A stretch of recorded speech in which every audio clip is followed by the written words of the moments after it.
One fall slowly took away my sight. Part 2. After that accident, my condition continued to worsen. My vision declined rapidly, to the point where I could barely see anything clearly. My husband and I lived in constant anxiety, unsure of what to do next. During that time, my children would come home from time to time. Seeing my condition, they were deeply worried. After discussing it with relatives, everyone suggested that I go to a larger hospital for further examination, preferably in Beijing. At a hospital in Beijing, specialists conducted a joint consultation and diagnosed me with a cerebral hemorrhage that was compressing my optic nerve, which caused my loss of vision. After a period of treatment, my eyesight improved somewhat. I was able to see objects more clearly again, which brought great relief and happiness to our entire family.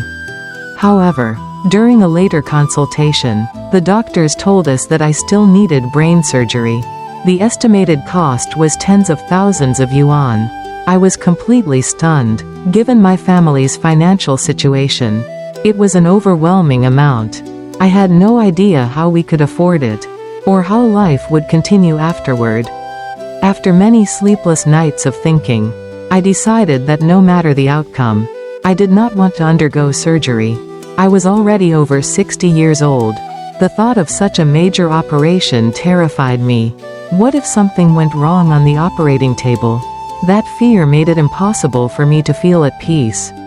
In the days that followed, I lived in constant worry and distress, longing only to return home as soon as possible.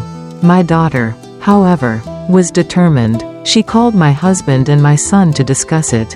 In the end, the family decided that my husband and I would return home first, prepare the necessary money and arrangements, and then come back to Beijing later.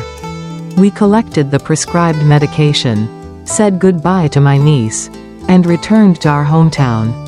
But once I was home, I became even more reluctant to go back to Beijing. Our family was not well off.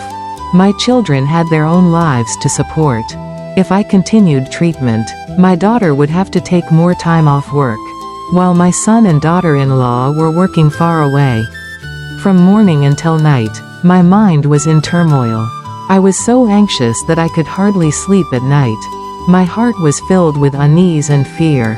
I truly felt trapped, unable to move forward, and unable to turn back.